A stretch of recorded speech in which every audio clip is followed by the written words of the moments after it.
This is more than a fight story.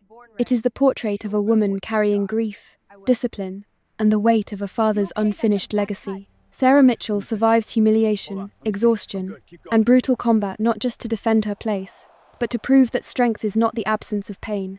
It is the ability to keep moving through it. That emotional core makes this hook hit deeper than action alone. Before the sun broke, Lieutenant Mitchell finished her 200th push-up. It was 05:30 at Coronado, the air tasting of salt and fuel. Her arms were on fire, but her breathing was even. Failure was not an option. 30 SEALs moved around her like a single organism.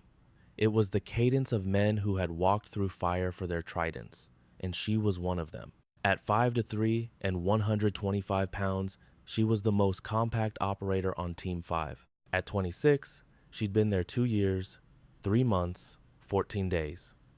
Each morning, she re-earned her place. Time! Master Chief Turner's voice cut the pre-dawn hush. Recovery, stretch, now. Mitchell rose in one smooth motion, not a tremor in her. Weakness invited questions. Questions became doubt. And doubt filled body bags. The team stretched in disciplined silence. These were her brothers. These operators saw her conquer Hell Week and claim her trident. Then the buses arrived, carrying a storm that would challenge everything in 2 short weeks. Before that story unfolds, be sure to subscribe, hit that bell, and tell me what city you're from in the comments. Now, back to it. 3 olive drab transports rolled past the gate, marked with the eagle, globe, and anchor. Mitchell felt the tension spike. The relationship between SEALs and jarheads was a strange one, equal parts rivalry and respect. The bus doors hissed, deploying 6 Marines with the distinct swagger of Force Recon. It was the confidence born from regularly jumping out of perfectly good aircraft. Mitchell knew the type. Her dad was one. The lead Marine, Bennett, stood 6'2", a chiseled 195 with Staff Sergeant chevrons on his sleeve. Master Chief Turner approached, his hand extended. Master Chief Turner, welcome to the Rock. Bennett's grip was like a vice, his eyes sizing up the SEALs.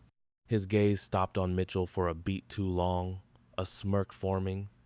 His next words lit a match. Staff Sergeant Marcus Bennett, Force Recon, his voice carried, "My men are here for 2 weeks of joint ops." "Good to have you," Turner said, motioning to his team. "My guys are spun up. We'll run some drills, trade TTPs, get integrated." Bennett's gaze snapped back to Mitchell, a look of pure contempt on his face. "All of your guys?"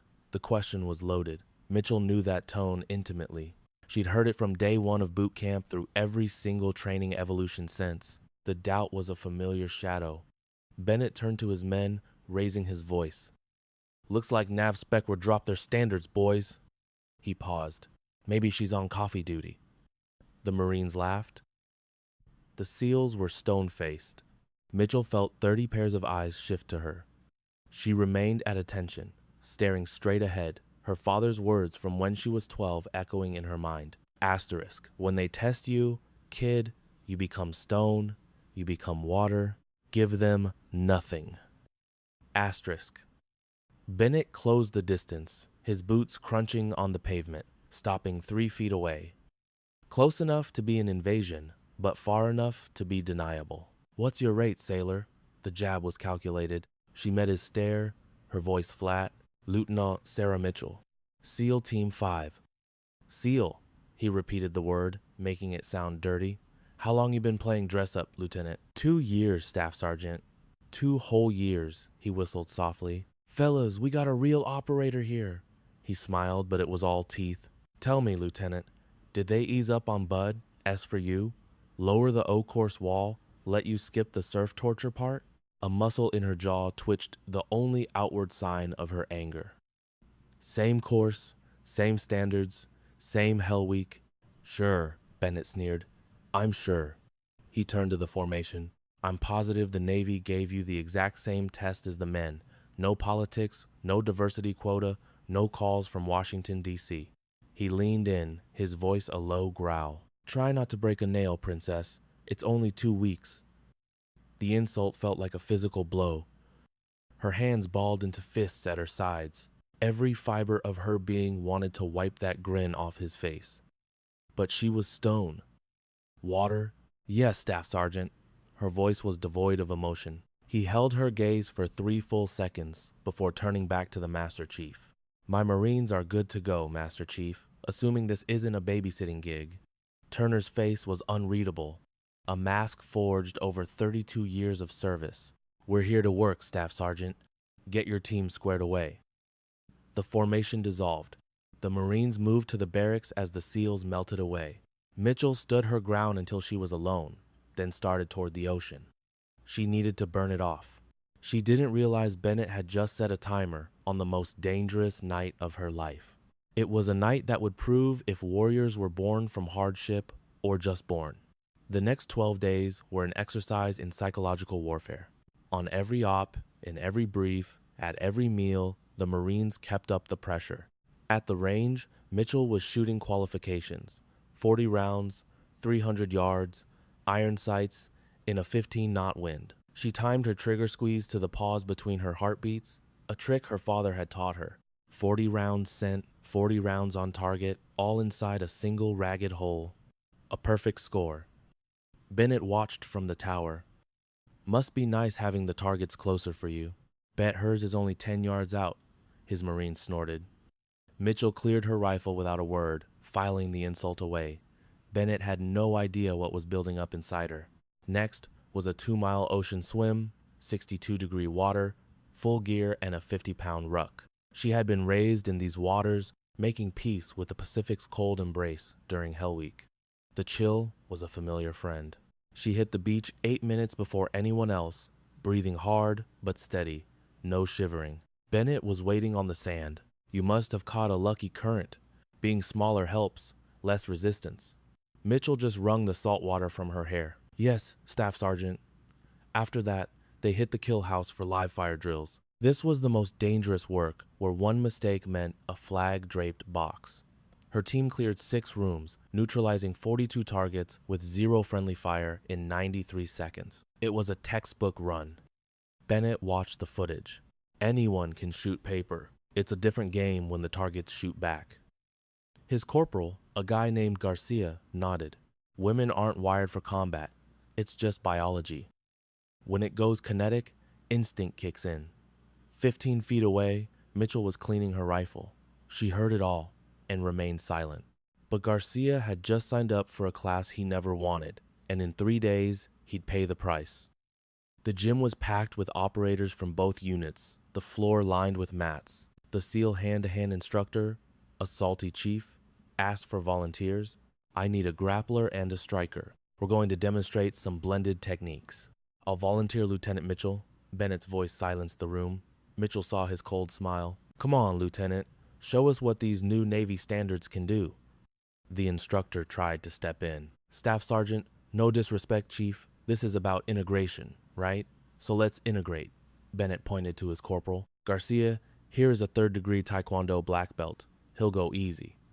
Garcia, 5'9" and 170, stepped forward with the same condescending smirk. I'll be gentle, ma'am. Sarah looked at the instructor. His expression told her everything. It was an ambush. It was a public execution designed to break her. He gave her a subtle nod. Your call. Mitchell stepped onto the mat. No ceremony, no warm-up, just action. All right, the instructor began. We'll do a light demo. 20% speed, pure technique. Nah, Bennett cut in. Let's see some real-world application. Full speed, full contact. Let's see what a SEAL is really made of. The gym fell completely silent. 60 operators watched, waiting. This wasn't a drill. This was the final point Bennett had been making for 12 days straight. Women had no place on the teams. The instructor looked at Sarah. You good with that, Lieutenant? Sarah squared up, reading Garcia's stance, his balance, the forward lean of a kicker, the relaxed posture of a man who thought he'd already won. Her dad's voice echoed in her mind. Asterisk. They always broadcast how they're going to lose, kiddo. You just have to listen. Asterisk. Yes, Chief. Full contact is fine with me. What happened in the next 18 seconds sent a shockwave through the gym, setting the stage for a final test that would push Mitchell to her absolute breaking point. Garcia's smirk widened. He bounced on his feet, loose and confident, already seeing his highlight reel finish. The instructor sighed. Okay, standard rules. No groin, no throat, no eye gouges. The fight is over on a tap, a verbal quit, or my command. He looked between them. Touch gloves, keep it professional. Their gloves touched. Sarah's hands looked small against Garcia's. Ready? The instructor dropped his hand. Go. Garcia rushed in immediately, a jab to find his range, then a spinning back kick, straight from the textbook. It was fast, a perfect strike. It should have ended the fight, but Mitchell was already gone. She had read the weight shift, the telegraph in his hips, before he even began the spin. He was committed to the kick. There was no bailing out. She slid inside his kicking arc, using his own momentum to throw him past her. Garcia landed off balance, looking for a target that had vanished into thin air. Sarah was already behind him. She hooked his lead ankle with her foot, a simple trip that turned his own aggressive energy against him. Garcia's world went sideways as panic flared in his eyes. He slammed into the mat, the canvas biting his back. Sarah was on him in a flash, establishing side control. He reacted instantly, trying to bridge and create space, but she'd already snared his arm, her legs cinching an arm triangle around his neck. His free hand shot up to her face, a predictable, textbook defense. Sarah used his push, rolled them both, and landed in full mount on his chest. The choke sank deeper. Her shoulder drove into one carotid, while his own arm sealed the other. His vision started to tunnel. Garcia's eyes bulged as he bucked and thrashed. It was futile. His face turned crimson, then a deep plum. He tapped a desperate 3-beat rhythm on the mat. Sarah broke the hold immediately, rolling off as he coughed and sputtered. 18 seconds. The gym fell dead silent. Sarah offered a hand up. He hesitated, then took it. Good roll, Corporal. Garcia massaged his neck, his gaze locked on her, a new light of respect in his eyes. Where'd you pick that up? My dad. Grappling was my first language. Bennett's voice cut the silence like a knife. Lucky, the word dripped with acid. Anybody can get lucky once. The spell shattered. A low murmur spread through the Marines. The instructor started to step in, but Master Chief Turner materialized from the shadows. Sarah hadn't even seen him, didn't know how long he'd been standing there. His eyes, still sharp at 62, zeroed in on Bennett. You got a point, Staff Sergeant, Turner said, his voice a low rumble. Once is luck. Bennett's smug grin reappeared. That's what I'm saying, so how about 6 times? The gym went quiet again. What Turner proposed next would force Sarah to bet her entire career. Turner walked to the center of the mat. Everyone in that room knew the legend. Master Chief Robert Turner earned his trident in 1982, fought in every hellhole from Grenada to the sandbox. He'd molded 3 generations of frogmen. When he spoke, admirals took notes. You have 6 Marines, Staff Sergeant Bennett. Lieutenant Mitchell here is a single SEAL. Turner's quiet words filled the cavernous gym. The odds seem a bit lopsided, wouldn't you say? Bennett's bravado cracked. Master Chief, I don't. Here's what's gonna happen. Turner pivoted, his voice now addressing everyone. We're here for 2 weeks to build unit cohesion, but I'm sensing a debate on standards, on who belongs in this world. He turned back to Bennett. Let's settle it. An exhibition. Lieutenant Mitchell versus your entire fire team. 1-on-1. 6 straight bouts. Full contact. No rounds. The room exploded. Voices clashed like waves on rock. The SEALs were aghast. The Marines looked like sharks smelling blood. Sarah's heart hammered her ribs. 6 consecutive fights. She'd never conceived of it. Bennett's shock morphed into a predatory grin. What are the stakes, Master Chief? Turner's smile was a razor. Lieutenant Mitchell wins. You write a formal apology to every woman on this base. It will be a page 1 entry in your permanent service record. Bennett's jaw clamped shut. And if I win, she requests an immediate transfer. Out of Team 5. Out of Spec War. Sarah felt the world drop out from under her. her career. Everything she'd bled for since she was 13 bet on a single night. 1 week to prepare for 6 fights that would either forge her legend or extinguish it. That week became an education in suffering. 4:30 a.m. Turner was at her door with black coffee and the promise of a new level of pain. He delivered. This wasn't your standard PT. It wasn't even Bud S conditioning. This was something else. 5-minute rolling sessions, a fresh opponent rotated in every single time. Again, Turner commanded. You face 6. 2 minutes of rest. Get used to fighting with an empty tank. She got 30 seconds between rounds to suck down water and will her lungs to function. 10 rounds. 50 minutes of pure attrition. Her muscles were screaming. Her mind was a fog. 10 more. Sarah made it through 7 before she threw up. Turner gave her 60 seconds. Again. By nightfall, she'd done 25 rounds. Her body was just a collection of bruises animated by will, but Turner was only beginning. Day 2 was her father's system. He opened the old notebook to page 15.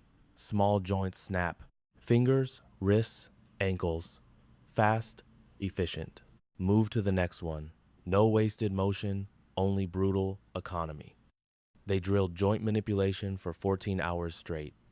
Turner's own hands were her practice targets. She learned to see every joint as a hinge, a weak point, a system designed to fail under calculated pressure. Your old man was an engineer first, Turner said. He knew a body is a machine, and every machine has a breaking point. Her hands performed the techniques thousands of times, isolating a digit, hyperextending a wrist, learning the precise angle of failure. Pain is just a signal, Turner coached. You attack a joint, you hijack their entire nervous system. Their brain has one priority: stop that signal. Everything else becomes secondary. They become a slave to that pain. By the end of day 2, Sarah could feel the structural mechanics of a person in her hands. She knew its weak points. Day 3 was about identifying weakness before the first move was made. Turner had Sarah just watch Bennett's fire team during their morning PT. Your father's second rule, he said, tapping the worn cover. Every fighter has a tell. Find it in 10 seconds. Use it in 1.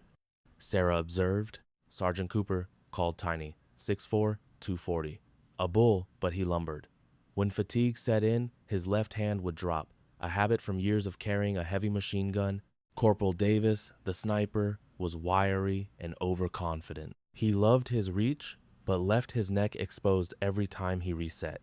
A flashy, fatal mistake. Corporal Martinez, the corpsman, was a former college wrestler. It showed in his stance. He was powerful, but his patterns were rigid. Every takedown attempt started the same way. Garcia was already solved. He'd come in hot, fighting angry and predictable. She had his number now. Rodriguez, Hound, was a pure brawler with no technique. He loaded up every punch, broadcasting his intentions from a mile out. And finally, Bennett, the leader, a Golden Gloves boxer. He was sharp, disciplined, but something was hidden beneath the surface.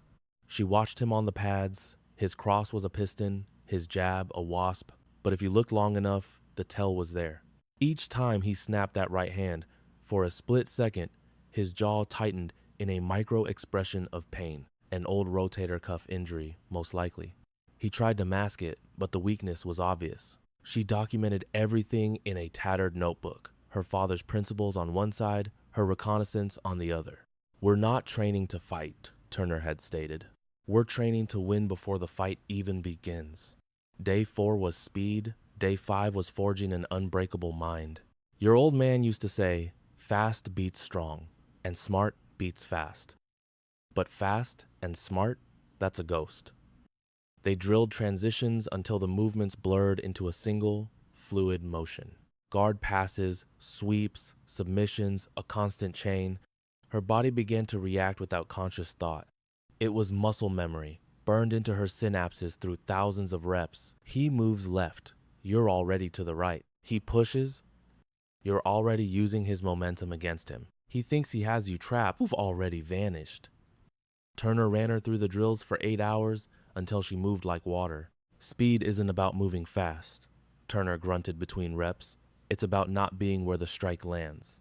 He had her sit, Eyes closed. War game all 6 fights. See the win. Feel it. Your brain can't differentiate a real fight from a vivid simulation. Give yourself 6 victories right now. She pictured Garcia's telegraphed kick, Davis's open neck, Martinez's predictable shot. She saw Rodriguez's looping haymaker, Cooper's low guard, and Bennett's compromised shoulder. She visualized 6 wins. The body will follow where the mind has already been, Turner said. More importantly, when you're sucking wind and everything is on fire, your mind will remember winning. It's been there before. Days 6 and 7 were for recovery, but they also held the weight of her father's final entry, the words she would need when Saturday night tried to tear her apart. Turner made her swim an easy 20 laps, letting the cold Pacific water soothe her aching muscles. This was followed by ice baths, massage, and fuel. Fight is tomorrow, Turner said that night. Your body is ready. Your mind must be a razor's edge. Read this. He handed her the notebook, open to page 83. Your dad's last entry. He wrote it the week he shipped to Afghanistan. Sarah looked at the page. The handwriting was less controlled than the entries before it. He must have known. Sarah, if you're reading this, it means I'm gone. I am sorry I won't be there to see you become the warrior I always knew you would be. The toughest, sharpest woman imaginable. But strength isn't about never falling. It's about getting back on your feet. Courage isn't being without fear. It's about executing the mission anyway. And a warrior doesn't hide tears. They wipe them and re-engage. I love you, kid. Make 'em remember the name. Dad. She reread the words, pulling the book to her chest. Tomorrow, 6 Marines would attempt to break her. She would show them what it meant to be a Mitchell. Day 7 dawned, cruel and beautiful. By 2000 hours, 400 people would see history. But she required one last item from her father, a gift Turner held for this very moment. Saturday dawned bright and clear, 72 degrees with an ocean breeze, perfect SoCal weather. Her stomach felt like a block of lead. 1800 hours, 2 hours till go time. She waited alone in her barracks, her father's journal, his SEAL trident, and the frayed Krav Maga black belt he earned hung on the wall. They were monuments to a heavy legacy. A rap on the door. It's unlocked. Master Chief Turner came in, carrying a small gear bag. His face was grim, but his eyes held kindness. You holding up? Scared, spitless? Good. Your dad was always scared before an op. Said it kept you sharp, made you check your 6. Only damn fools aren't afraid. Sarah gave a faint smile. He used to say that. Turner sat, pulling a worn black cloth from his bag. Your father wanted you to have this. He made me promise years ago. He told me to give it to you when you faced your greatest battle. He unrolled the fabric. It was a black belt, Krav Maga. The edges were frayed, the black faded to charcoal. This was his. Earned it back in 1990. Wore it for 15 years. Every drill, every deployment, he claimed it held his fighting spirit, everything he was. Turner offered it to her. Now it's your turn to carry it. Sarah accepted it with shaking hands. The material felt soft, almost without weight. She felt him in it, his sweat, his resolve, his love. Thank you, Master Chief. Don't thank me. You still have a fight to win. Turner stood. 2000 hours. Don't be late. He stopped at the door. And Sarah, your father had one last thing he'd say before a mission. What was it? Pain is weakness leaving the body. You're about to lose a lot of weakness tonight. In 2 hours, she would enter that gym wearing her father's belt. The events to follow would become base legend. But she didn't realize the true challenge wasn't the first bout or the 5th. The real test would arrive when her body was broken, her will was gone, and all that remained were the words her father had written 13 years prior. The gym was a packed sweatbox. Every SEAL, every Marine, officer, and enlisted 400 bodies jammed into a space meant for half that. A ring sat under harsh lights in the center. The base CO had sanctioned it as an official event. Sarah entered through a side door. She wore standard PTs, black shorts, and a gray tee. No jewelry, nothing extra. Just her father's black belt cinched at her waist. The gym's roar quieted to a low murmur. Master Chief Turner was already in her corner. He had put together a real team, 2 SEALs as her cornermen. With water, towels, and a trauma kit, Sarah slipped through the ropes. The canvas felt solid under her feet. This was real. Across the ring, Bennett and his Marines were joking, looking relaxed and sure of themselves. Garcia was shadowboxing. Davis stretched. Martinez and Rodriguez bumped their fists. Cooper, the short, powerful one, was popping his knuckles. Bennett made eye contact with Sarah and mouthed, "You'll cry." Her expression was pure granite. Captain Harrison, the CO, entered the ring with a mic. "Good evening. What you're about to witness is a sanctioned exhibition of hand-to-hand combat. Medical staff is on standby. The rules are standard MMA. No groin or throat strikes, no eye gouging. Victory is by submission, knockout, or ref stoppage." He paused for effect. Lieutenant Mitchell will fight 6 opponents in succession with a 2-minute rest between bouts. The order of fighters is by rank, junior to senior. Harrison turned to Sarah. "Lieutenant, do you accept these terms?" "Yes, sir." "Staff Sergeant Bennett, do your Marines accept?" "Damn right, sir. We can't wait." "Then let's get started." First match, Lieutenant Sarah Mitchell versus Corporal Diego Garcia. The crowd erupted. Sarah returned to her corner. The next 25 minutes would determine her career. She was unaware that Garcia had spent a week planning his revenge and had a painful surprise ready for her. Turner put his hands on her shoulders. "Stick to the plan. Speed over power. Technique over mass. You've done this already. He's going to be emotional this time. Good. Anger makes you sloppy. You stay frosty, stay technical. Finish it fast. You got 5 more after him." Sarah nodded, breathing deep, trying to slow her heart. Corporal Garcia entered the ring shirtless. He was lean muscle, a taekwondo emblem inked on his ribs. He bounced on his feet, an animal coiled to strike. A senior SEAL acting as referee brought them to the center. "I want a clean fight. Protect yourselves at all times. Touch gloves." They did. Her hands seemed impossibly small against his. "Ready." The ref's arm sliced down. "Fight." Garcia lunged, faking a jab and a low kick to set up a spinning back kick. She anticipated it.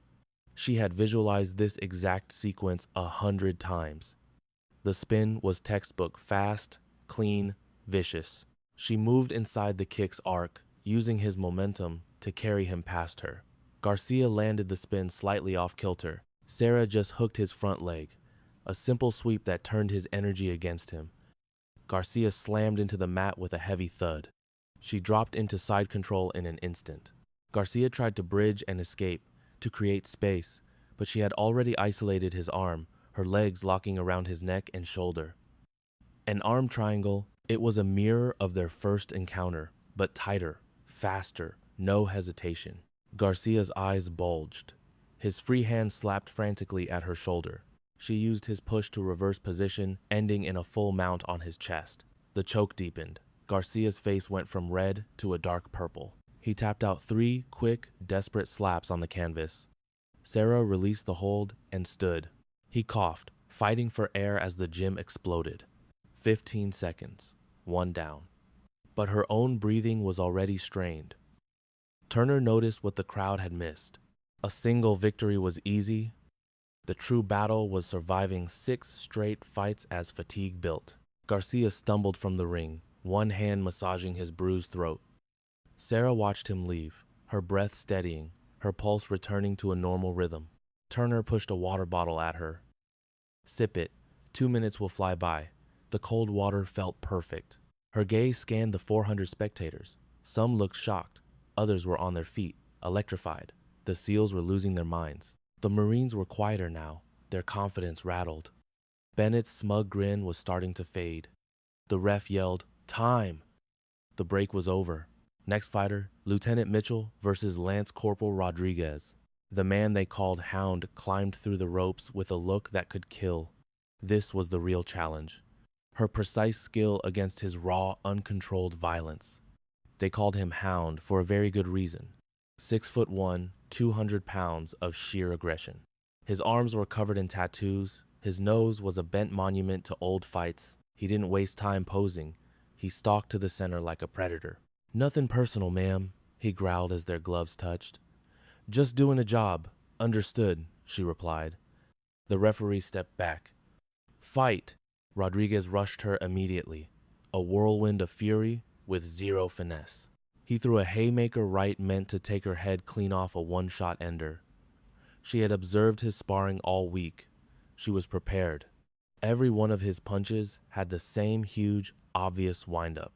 It packed a punch, but was painfully easy to read. She stepped into the attack, feeling the air stir as his fist sailed past her. His own momentum left him unbalanced, and she flowed with him, making his own power her weapon. It was a textbook hip throw from judo. Her hip became the fulcrum, his body the lever. It was pure physics. Rodriguez was flying before he even knew what happened, his eyes wide with shock. He hit the canvas hard, the impact forcing the air from his lungs with a sharp grunt. She heard him gasp, but the man was tough. He was already trying to get back to his feet to regain striking range. She gave him no space. As he rose to his hands and knees, she took his back, locking her legs around his waist as an arm slid under his chin. The rear naked choke was perfect. His neck was caught, the carotid arteries squeezed, cutting off blood to his brain. He grabbed her arm with a crushing grip, trying to peel it away. He was much stronger, but brute force meant nothing against flawless technique. The hold was absolute. Her angles were exact. No amount of strength could break that lock. He surged upward, making it to his feet with her clinging to him like a backpack. The crowd gasped. He staggered, trying to slam her into the turnbuckle, desperate to knock her loose. Her forearm felt his pulse hammer, then stutter. His feet dragged.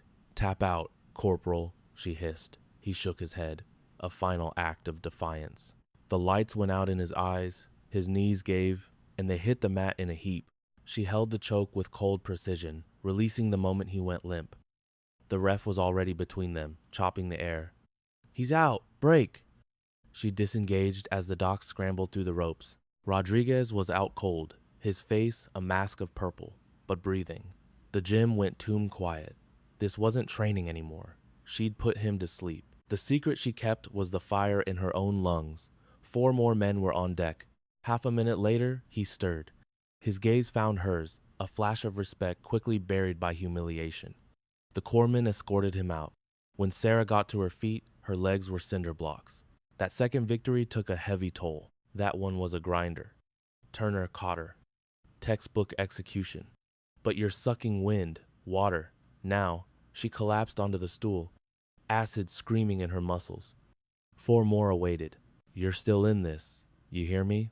Turner commanded. "Forget the next 4. Focus on this one." The ref bellowed. "Time. Lieutenant Mitchell, Corporal Martinez." The wrestler entered the ring, cocky. He wouldn't get caught like the others. But she'd spent 3 days watching his tape. She knew his tell.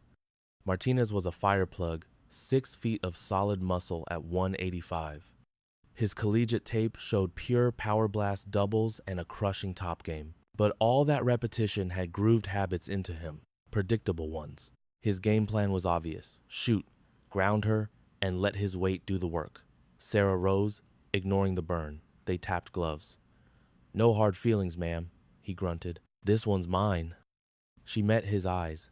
"We'll see about that." "Fight." He circled, cautious. Rushing in was suicide. He knew that much. He feinted, looking for a lane. She shadowed him, eyes locked on his hips, waiting for the telltale drop. 30 seconds crawled by. The grunts were getting impatient. He faked a punch and exploded downward, a textbook double leg. It was a blur of motion. But she was already moving, having seen his weight shift a fraction of a second early. A split second was all she got. She sprawled hard, hips dropping, legs shooting back. He hit a brick wall, his arms closed on nothing, and before he could recover, she spun behind him, already on his back. But Martinez wasn't a rookie. He instantly tried to hip escape into her. She anticipated it, cinching a body triangle he couldn't muscle out of. His hands shot up, fighting her grip, shielding his throat. The choke wasn't there, so she changed gears. She broke his posture, yanking his head back. Short, Chopping punches rained down, not for a KO, but to make him give her an opening. It was all legal. 1, 2, 3 clean shots. He covered up and his neck was open. She snaked an arm through for the choke, but he buried his chin. Smart defense. So she kept hitting him. 5, 6, 7. His defense got sluggish, his arms like lead. The ref hovered close, ready to call it. The shots kept coming. Then, for just a heartbeat, his hands fell away. The ref jumped in. It's over. Stop the fight. 2 minutes and 8 seconds on the clock. 3 down, halfway home. Her shoulders blazed and her legs were cement. And the real monsters hadn't even stepped up yet. The ref made the right call. Martinez was pissed at himself. Sarah offered a hand up. Hell of a fight, Corporal. Your mat skills are legit. Not legit enough, he muttered, exiting the ring as she staggered to her corner. Water. Towel. 3 down. Halfway. How you feel? Gassed. No point in lying. Good. That pain's yours. They're winded. Just watching. You're on top. Stay there. She collapsed. Shoulders burning. Legs dead. 8 minutes of hell. She'd never done this for real. 3 straight fights. Rehearsal ain't the real deal. Now she was gasping for air. With 3 more killers waiting, her father's face flashed in her mind. Mogadishu. 4 tangos. 11 minutes. Broken ribs. Dislocated shoulder. He survived 11 minutes. She just had to survive a little longer. No way out. Time, bellowed the ref. Mitchell! Davis! Davis entered with a boxer's calm, fluid, precise.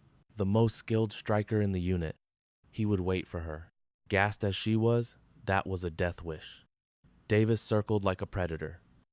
5'11", 180, all whipcord muscle, a Muay Thai guy. She knew his tape. He was a thinker. This was going to be a war.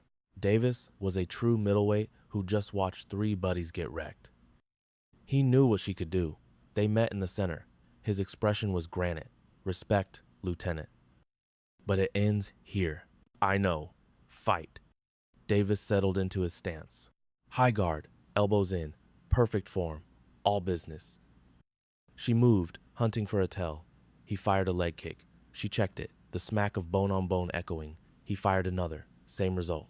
He was setting a rhythm, drawing her in. For 40 seconds, it was feints and probes. A feeling out process. The crowd held its breath. It was a chess match. Then he threw a razor-sharp elbow. She slipped it by a hair, the wind brushing her face. Her counter was picked off. They reset. A minute down, he threw a perfect 1-2 kick. She defended.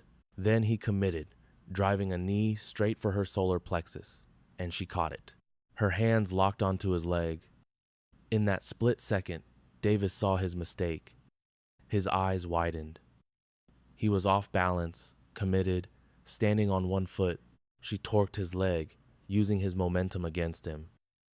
He tried to hop back.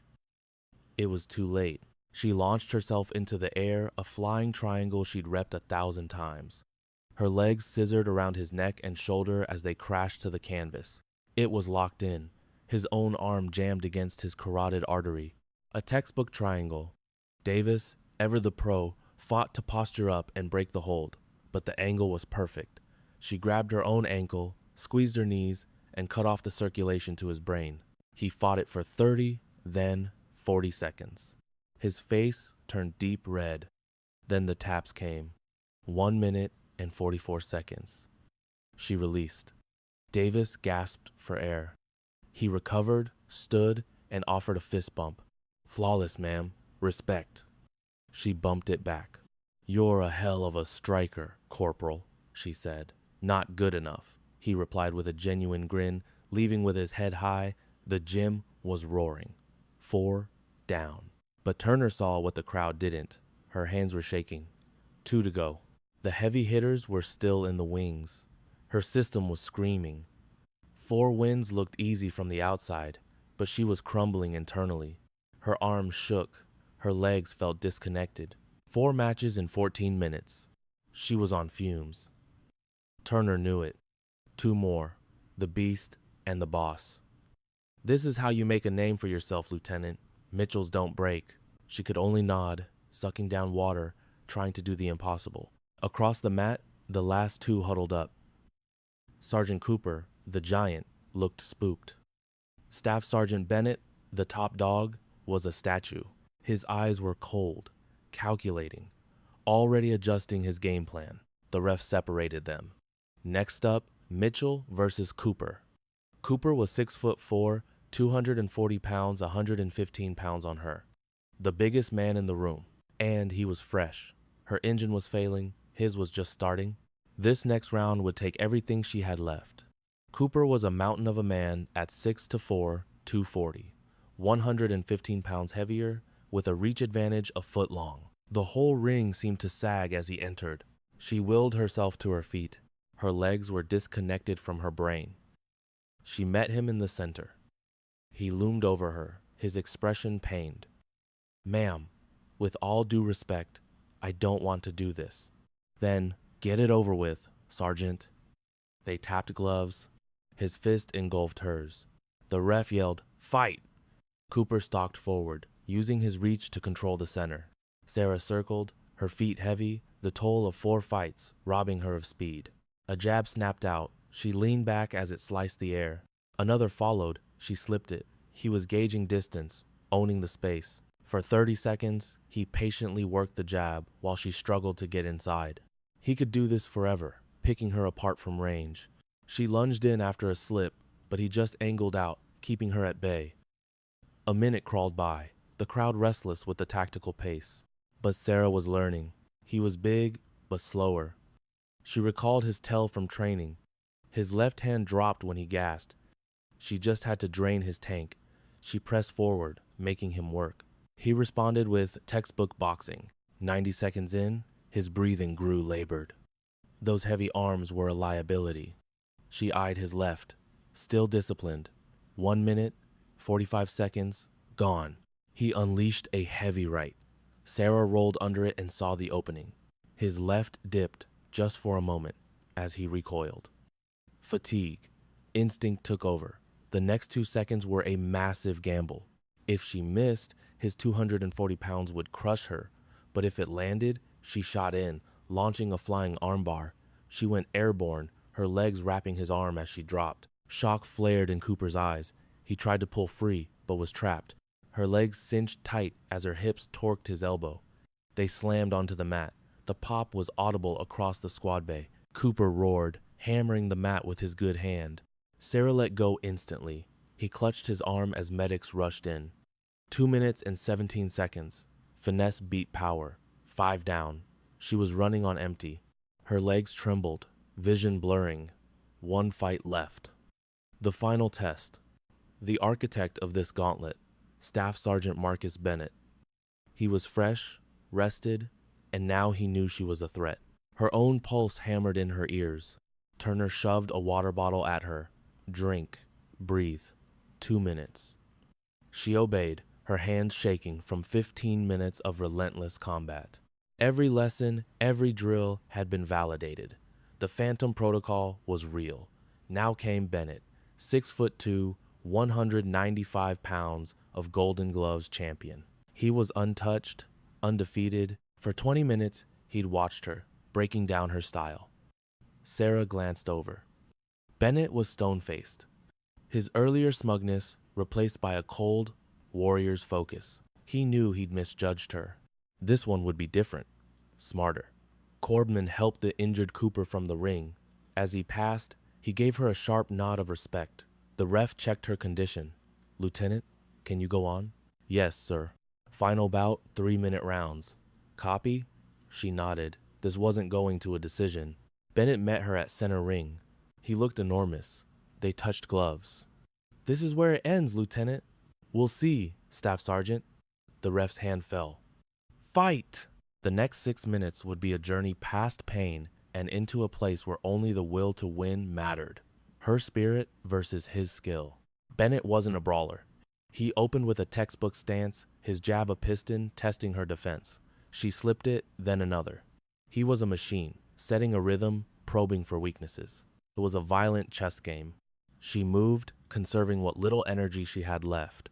After 17 minutes of fighting, she was on fumes. He pressed with a sharp 1-2, She parried the first punch. The second caught her shoulder. He followed with a hook. She weaved under it and shot for a takedown. He sprawled perfectly, denying her. 30 seconds in, he was in complete control. A 4-punch salvo landed. The final hook detonated on her ear, her vision flashing white. He smelled blood. Another flurry came. A jab split her lip. 1 minute gone. She was a half step slow, her body betraying her. He threw a straight right. She slipped it and landed a hard kick to his leg. He absorbed it and fired a cross that snapped her head back. She was losing. To lose this was to lose everything. Her career, her father's legacy. Turner's voice echoed in her mind. When you're broken, show them who you are. 2 minutes down. He landed another clean shot. Her right eye was swelling shut. 2 minutes, 30 seconds. He jabbed. She slipped. She saw it then, his right shoulder dipped. A tell from an old injury. But she was too slow. The bell shrieked. 3 minutes. End of round 1. She collapsed onto the stool. He's all over me, she gasped. Can't get close. You have to, Turner said. Forget boxing. Make him grapple. You saw his shoulder. I'm fried. Then get fried on top of him. Get tired while you're putting him to sleep. He gripped her jaw. Your father fought for 11 minutes. You're at 20. Make this one for the history books. The buzzer blared. She stood on wobbly legs and met him at the center. He looked immaculate. Round 2. Fight! He came forward with that same precise, controlled aggression. But she was done playing his game. Time to show him what happens when a Mitchell is cornered. He jabbed. She slipped under it, driving forward, crashing the distance and killing his reach. He tried to shove her away, but she used his force against him. A quick judo foot sweep as he pushed. His balance broke. It was all the opening she needed. They went down in a heap. He tried to lock up his guard, but her ground game was superior. She passed straight to side control. He bucked, trying to escape, but she flowed with him, taking his back as he turned. This was her world. Bennett was face down. Sarah latched on with a body triangle. He was a shark on land. He tried to stand and shake her, but her legs were a vice. She was a suffocating weight he couldn't shed. Her hand started hunting for the choke. He defended, chin down. She was patient, feeling his panic build. She peppered his ribs with short shots, making him react. He made a mistake. He grabbed her wrists, leaving his neck exposed for a second. Her arm slid under his chin. She locked her hands for the choke. It wasn't clean, but it was on. The pressure on his jaw had to be immense. For 30 seconds, they fought for millimeters. Frustrated, he used both his hands to claw at her arm. It was a fatal mistake. She transitioned, sinking her forearm across his carotid. The choke was now perfect. His eyes went wide. It was over. He had maybe 10 seconds. She felt his pulse hammering against her arm. Bennett's pride wouldn't let him tap. The same arrogance he started with. 5 seconds. His movements grew sluggish. 3 seconds. His body went slack. The ref dove in, waving it off. Stop! He's out! Sarah released him. Bennett collapsed, unconscious. A deafening roar filled the gym. She knelt, exhausted but triumphant. 6 opponents, 6 victories, 22 minutes of pure hell. She had done the impossible. But this wasn't about celebrating. It was about the lesson. The entire barracks was on its feet. The noise, a physical force. Her legs wouldn't work. She had nothing left. 6 bigger, stronger men, and she had dominated every one. Medics revived Bennett. He'd been unconscious for a full 30 seconds. He blinked. Fog cleared to reality, then the burn of disgrace. She stood 10 feet off. Their gazes met. Something changed. Acknowledgement, respect. Trembling, Sarah rose and held out a hand. Pride fought honor. Honor took over. He accepted her grip, letting her haul him up. The crowd erupted, SEALs yelling her call sign. She raised their joined hands. The roar faded. He leaned close, his voice a rasp. I was wrong. She just nodded. I know. How? 'Cause you're standing. Most would have tapped out. You took the loss. That's a Marine. Gender's irrelevant. His eyes were wet. Don't cry, princess. His own damn words. A faint smile crossed her face. Blood stained her grin, one eye swelling. And I won. The ref lifted her arm. It was official, before 400 souls. She'd done the impossible, proved her dad right. Skill beats muscle, and heart overall. Master Chief Turner entered the ring, hugging her tight. Your father's watching, proud as hell. The weight hit her. Pain, fatigue, emotion. No tears. Not now. A Marine stays focused. This op wasn't done. The real win wasn't in the fight. It was whether a man could change, if honor could defeat pride, and if this victory had started something real. The gym emptied out. Corpsman checked them both over. Vitals, pupils, the whole concussion workup. Sarah sat on the canvas, icing her face. Her lip was busted. Her body felt like it'd been through a grinder. Muscles screamed. Adrenaline made her hands shake. But she'd won. 6 fights, 6 victories. Impossible made real. Across the ring, Bennett iced his neck. The weight of his world, just shattered in front of his peers, was visible on his face. Captain Harrison approached. His expression was stone, but his eyes showed pride. Lieutenant, good work. Medics cleared you. Nothing major. Thank you, sir. Staff Sergeant Bennett will pay the debt. Monday, 0800, information. He'll apologize then. Harrison paused. You proved something beyond the physical. That excellence has no bias. After the captain left, a heavy quiet fell. Not hostile now, just thick with what had happened. Bennett finally broke it, staring at the mat. You could have let me tap, saved my ass. You chose the choke, put me out instead of just breaking a limb. She thought about it. An armbar teaches nothing. You needed this canvas. A total loss. No luck, no excuses, just better technique. He nodded slowly. Rachel would have dug you. Sarah waited. My sister wanted to be a Marine. I said she was too small, a liability. His voice broke. She died before I could take it back. Before I could admit she was right. For 8 years, I made damn sure no woman proved me wrong. If one of you could, she could have. I killed her dream for pride.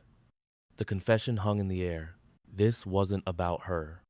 It was about his sister, his guilt. 8 years of grief turned to poison. What she said now could change a man or a culture. Sarah, let it sink in. Your words didn't kill her, but stopping others from serving, that dishonors her. I know, I get that now. He met her eyes. Teach me, the Phantom Protocol. Let me pass it on. So the next Rachel won't face this. She offered her hand. He shook it. A deal. Tuesday. 0600. Bring your fire team. The weekend was for recovery. Ice, sleep. Her body healed from 22 minutes of war. By Monday, she moved right. 500 Marines stood in formation. The base was there. 6 men stood behind their NCO. Sarah stood at parade rest by Captain Harrison and Master Chief Turner. The sun was already biting. Bennett marched to the podium, his blues sharp, his face was tight. Morning. I'm Staff Sergeant Bennett, Force Recon. I'm here to make a public apology. His voice boomed. To Lieutenant Mitchell, to every female Marine, to every woman who wore this uniform, I was wrong. He let it land. I was 100% inexcusably wrong. I judged a warrior by gender. I let my personal baggage become my professional standard. I chose humiliation over evaluation. His hands shook slightly. Saturday, Lieutenant Mitchell beat my squad. 6 Marines, while gassed. She did it with a skill that humbles me. She proved it's not about gender, it's about heart. He turned to her. Lieutenant Mitchell, you are a warrior. I'm sorry I doubted you. I'm sorry I tried to break you. You have my apology and my respect. Bennett saluted. It was textbook perfect. Sarah returned it. The seals clapped, and it spread like fire. The apology was public. But action, not words, would show if prejudice could turn to partnership, if this fight would echo. 8 weeks changed his squad. Sarah ran them through her protocol daily. Technique over size, brains over brawn. Bennett became her best student, needing to know the why behind the system, how it all worked. They became friends, forged in conflict and sealed by mutual respect. Sarah found she loved to teach, to break down her father's system for them. Then, one Tuesday, the world changed. They were on the O course when Captain Harrison showed Mitchell, Bennett, my office. Now, they ran to the admin building. Brass and a civilian spook filled the room. Sit. Harrison's tone was sharp. We have a situation. Yemen. 8 American contractors taken hostage 3 days back. Intel says they're in a compound. We're spinning up a rescue op. SEAL Team 5 is lead recon in support. Harrison locked eyes with her. Lieutenant, you're running the CQB element. 12 operators, a mix of ours and theirs. Your job is getting those hostages out breathing. Sarah's heart pounded. A real-world op. Life and death. Was she ready? Would Bennett follow her? Yes, sir. I'll do it. Gunny Bennett, your squad is attached to the lieutenant's element, under her command. Objections? Bennett was instant. None, sir. It's an honor. The next 72 hours were a blur. Intel, gear, rehearsals. Sarah planned the op with every lesson learned. Dawn broke over the deck of the USS Winston Churchill. Master Chief Turner found her at the rail. He'd called in favors to be here. Your dad stood on a deck like this before Mogadishu, he said. Same son. Sarah nodded. I'm scared, Master Chief. What if I lose someone? You carry it, like every CO before you. But your plan is solid. Your team is ready. Trust your gut. Trust the training. Trust the protocol was made for this. 12 operators gathered in the hangar. Kitted up, weapons hot, ready for the storm. Sarah stood before them. Gentlemen, 8 Americans are on enemy soil. They've been held 4 days. The clock's running. Our mission? Get in, get them out, bring everyone home. She flipped on the screen. 3 buildings. Hostages are in the middle one. 2nd floor, at least 6 guards. She walked them through it, covering all angles. Bennett asked sharp questions. The SEALs made suggestions. The plan was solid. ROE is simple. Deadly force is authorized, but the package is priority. If it's a choice between a shot and a hostage, you wait. We take the risk, not them. Sarah looked at their faces. Questions? Nothing. Gear up. We launch in 30. This wasn't a drill. 1 screw up, 1 body bag. This was leadership. This was bringing your people home. And this was where Bennett had to follow a woman into hell. The insertion was clean. 2 boats hit the beach at 02:15. No contact. The team moved inland, fast and quiet. The hump was 2 clicks in 40 minutes over shattered black earth. Sarah took point, Bennett tight on her 6, the team stacked behind. They hit the wire at 02:55. Through her NODs, she saw 3 sentries, smoking, completely out of it. She flashed the signal. 3 shooters acquired their targets. Sarah ran a silent count on her hand. 3, 2, 1. 3 muffled cracks broke the silence. 3 guards crumpled. They never saw it coming. Sarah pushed forward, the stack moving like wraiths.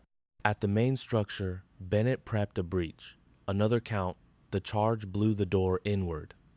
Sarah was first through the fatal funnel. She shouldered her HK-416 NVGs, painting the world in shades of ghost green. Hallway clear, she advanced. The stack poured in after her, a single, lethal organism. Contact. 3 tangos in the next room, armed and scrambling. Her rifle coughed twice. Center mass, 1 down. Bennett dropped the 2nd. A SEAL put down the 3rd. 7 seconds. 3 hostiles, neutralized. They pushed on. Stairs. A death trap, but unavoidable. Sarah led the climb. Slow, methodical. At the top, another hallway. Shouted Arabic. Their window of surprise was slamming shut. She cleared the hall, hit the locked door. Bennett brought up the shotgun. 1 blast blew the lock apart. Inside. 8 American hostages. Tied but breathing. Her team flooded the room, cutting zip ties, checking vitals, moving them out. Then, rifles barked downstairs. The compound lit up. Compromised. Move! The hostages were up. They were terrified but mobile. The team hustled them toward the stairs. Bennett and 3 Marines laid down a base of fire covering their 6. Halfway down, Sarah saw him, a hostile rounding the corner, weapon rising. She put a double tap in his chest. Threat down. Go! Ground floor. The front gate was 60 feet away, a kill box raked with fire from at least 15 insurgents. A suicide run. Back door. Bennett, find another way. He and his fire team broke off. Sarah and the SEALs held the line, making each round count. Then Bennett's voice crackled. Got a clean exit. Move! They began a fighting withdrawal. Package in the center, operators forming a hard shell. They blasted through a rear door into the total darkness outside the compound walls. Her team was made for this chaos. The enemy was not. They ran, putting 2 clicks between them and the target. Fear gave the hostages wings. A mile from the objective, the world tore itself apart. Heavy machine gun fire erupted from a ridgeline. At least 15 shooters with a PKM pinning them down. They were caught in the open. Everything went sideways. The kind of moment that makes or breaks a leader. The team ate dirt, returning fire into the muzzle flashes, but they were trapped. Bennett saw the slim chance first, a small depression, a covered route to get on their flank. Hayes, we're flanking, he yelled. Give us 30 seconds of hate. Roger. Sarah flipped her rifle to rock and roll, the SEALs opening up with her. Bennett and 4 Marines moved like smoke, hugging the ground. They got behind the enemy position. The PKM swung toward them as Bennett's team opened up. The ambush shattered, caught in a crossfire. Bennett's team cleaned up the last threats with brutal speed. Then his strained voice came over the net. I'm hit. Leg. Can't move. The choice was automatic. Team, secure the package. Get to the LZ. I'm getting Bennett. Negative, Lieutenant. Turner's voice was like ice in her ear. That's a direct order. Send another man. Not a chance, Master Chief. Sarah was already sprinting back. 60 yards of open desert, rounds snapping past her head. She found him behind a rock, tourniquet already cinched tight. He wasn't walking. What the hell are you doing? Bennett hissed. Saving your ass, so shut up. She grabbed his plate carrier and hauled him up in a fireman's carry. 195 pounds of Marine on her 125-pound body. She ran, legs screaming, lungs burning. Bennett returned fire from her shoulder. 50 yards, 40, 30. Her world was a tunnel. Her legs were numb, but they kept churning. 1 foot, then the other. 20 yards. Her team threw up a wall of steel. 10 yards. Her legs buckled. She fell, Bennett rolling clear. Corman grabbed him, dragging him the last few feet to safety. Birds inbound. 30 mics, Turner called. 2 F-18 Hornets roared overhead, their 30mm cannons chewing the ridgeline to pieces. The enemy fire vanished.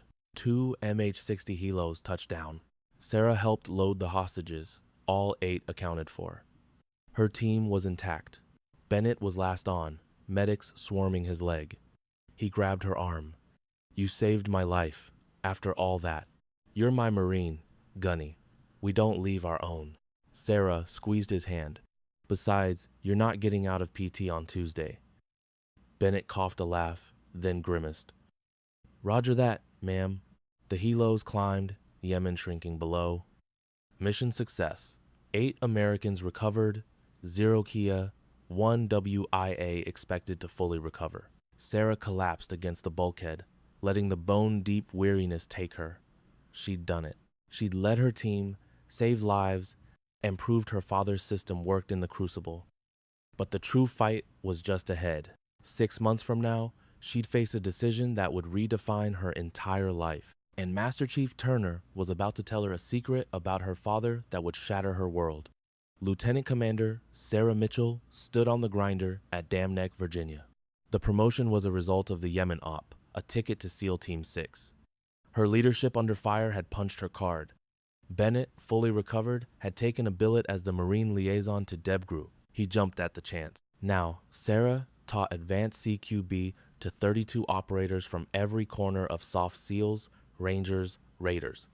30 men, 2 women. Bennett was her assistant instructor, a master of the Phantom Protocol. Today was about fighting bigger opponents. Sarah asked for a volunteer. A giant ranger, 6'5" and 230, stepped forward. Size matters in a fight, Sarah began. Just not the way you think. This man has 80 pounds and 7 inches on me. Now watch. The Marine sold the takedown perfectly. Later, a female Marine raised her hand. Ma'am, the mind games, how do you deal with it? The constant crap about not being big enough? A small, hard smile touched Sarah's lips. You don't. You make it a non-factor. You become so damn good that your actions shut them up for good. Undeniable excellence is its own rank, Bennett added. For the doubters, well, we learned the hard way. I got choked out in front of my whole battalion. Best lesson of my life. Laughter filled the room. When they cleared out, Bennett came over. Ma'am, your 1600 brief is in 10. Sarah checked her watch. Right, the meeting that had been hanging over her all week. Thanks, Gunny. Stow the gear. Done, ma'am. In her dress blues, she walked to the Marsoc Memorial Garden, a quiet place of names etched in black granite. Sergeant Major Turner was there, retired but never gone.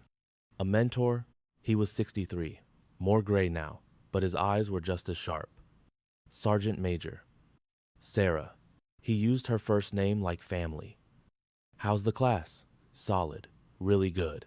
Breaking down Dad's system, seeing it connect with these operators, it feels right. Your father would be proud. He wanted the protocol to outlive him. It seems it will. A silence settled between them as they scanned the names of the fallen. So many brothers gone.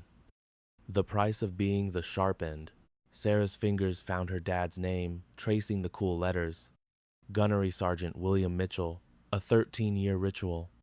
The call came down, Sarah said quietly. Task Force Command in Afghanistan. HVT hunting. A 6-month rotation. You taking it?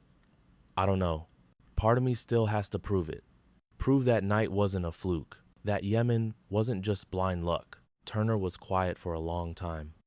Your father told me something the night before he died. The night before his last op. Sarah stopped breathing. She couldn't speak. He said being a warrior isn't about the fight, the kills, or the validation. Turner's voice was heavy with 13 years of memory. It's about mourning your brothers, wiping your face, and getting back on the wall. Because the line has to be held. Turner's voice thickened. He said, warriors hurt because we're built to absorb the whole damn thing and still function. Strong enough to break and still hold our ground. The tears she had suppressed for years finally came, hot and raw. For her father, for 13 years gone, for the weight of his name.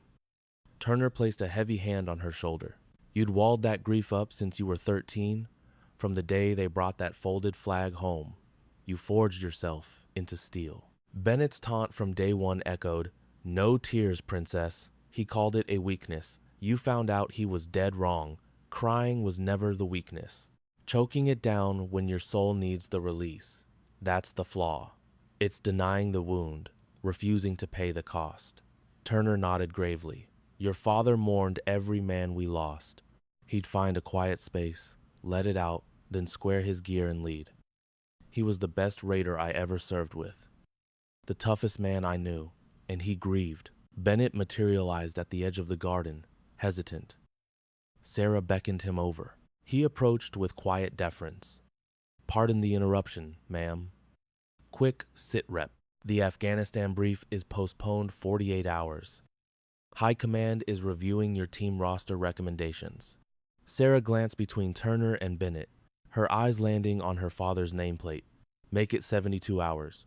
I need some headspace. Bennett gave a sharp nod, then hesitated. Ma'am, you set the standard. He would be incredibly proud. After he left, Sarah faced Turner again. I'm taking the deployment. Not to prove anything, but because it's the mission. Because evil exists and someone has to face it. Dad would say the same. But Top, when I get back, I'm taking leave. Real leave. Going home. To see Mom. To stand at his grave and just unload. Be a person. Turner wrapped her in a firm, fatherly embrace. That's the most sense you've made in years. Your old man would 100% approve of that. The two warriors stood among the memorials, one remembering the dead, both readying for the fight. Sarah wiped her face, fixing her cover. Time to brief the team. What's the word? That the mission is greenlit. We have a job. People are relying on us, and we're ready. Turner smiled. Your father always said one last thing before stepping off, which was, try to hold it together, kid. But if you can't, do it after the objective is secured. You earn your tears after the fight is won, then you get your head on straight and get back in it. That's the job. Sarah headed for the briefing room, Bennett falling in beside her. Staff Sergeant, I appreciate your willingness to see a new perspective. Ma'am, thank you for showing me what right looks like. You saved my skin in Yemen. I owe you, you owe me, zip. But if you want to settle up, help me forge the next generation. We'll make damn sure skill is all that counts. Deal. They entered the briefing room. 12 raiders were ready. The unit she would lead into the Afghan highlands, a team that would follow her through hell itself because she'd earned their unwavering trust. Sarah stood before them, thinking of her dad, of Turner, of the road that led her here. Gentlemen, we have 6 months of hard road ahead. Let's dig into the plan. The brief began, operations were outlined, and contingencies were wargamed, the precise work of professionals. Later, in her quarters, she laid out her father's journal, his trident, and his worn MC map belt. They were the artifacts of a legacy she was sworn to uphold. She thought about the trials, about Bennett's transformation, about Yemen, and the coming tour. One common thread bound it all, her father's unwavering belief in her. Sarah opened her own journal and wrote, Dad, you gave me the Phantom Protocol 13 years ago. I'm adding to it tonight, because the system is more than technique, it's a way of life. Your greatest lesson was this: a warrior isn't defined by avoiding the fall, but by rising again. We aren't measured by the tears we suppress, but by wiping them away to finish the job. You told me, try not to cry, but you showed me that grief isn't weakness, it's humanity. And a human who fights despite the pain, that is the very definition of a warrior. I'm taking a team into the mountains. We will hunt our enemies and do what must be done. When I get home, I'll visit you and tell you all about it. Until then, know this. You crafted something that will last forever. The Phantom Protocol isn't just mine. It's Bennett's now. It belongs to every Marine I mentor. It's for anyone who learns that skill beats strength, wits beat size, and spirit is everything. Thank you for making me ready, and for creating a system that proves competence has no gender. I love you, I miss you, and I will make you proud. Sarah. She set her notebook beside her father's. 2 generations of warriors, 2 chronicles of wisdom, 1 timeless truth. Real strength is not being unbreakable. It's knowing you can break, and choosing to heal, to rise, and to fight anyway. 3 weeks later, Sarah was on a C-17 climbing out of Andrews. Bennett and her raiders were with her, locked in for a 6-month tour. As they left Virginia Beach behind, she felt the cool metal of her father's tags against her skin. A young Marine saw them. Your dad's, ma'am? Yes, he was a raider. KIA, Afghanistan, 2011. My condolences, ma'am. Don't be. He went out on his feet, covering his team, serving the Corps. Sarah gave a faint smile. He taught me everything about this life. The biggest lesson was that try not to cry is about timing, not toughness. Ma'am, warriors grieve. We just choose the right time and place. We mourn when the mission's done, after the work is finished, when we've earned a moment to feel what we held back. Sarah looked at her team. Then we get ourselves right and prepare for the next objective. Because the job is never truly over. Someone has to hold the line. The Marine nodded, with a look of new understanding. Sarah leaned her head back, closing her eyes. In 6 months, she'd be back stateside. She would take that leave, see her mom, and stand at her father's grave. The tears would come then. She would let them. But for now, there was a mission, a team depending on her, an enemy to find and friendlies to save. For now, she was Major Sarah Mitchell, MARSOC, a phantom warrior and her father's daughter. She finally grasped the truth. Warriors cry for their brothers, for the price paid, for the parts of themselves left behind in the dirt, because only those who have been broken know how to be truly whole. They mourn, they wipe their eyes, then they get back in the fight. Not because some code says they must be tough, but because it is the essence of who they are. If this story matters to you, make sure you're locked on with notifications and sound off with your location in the comments.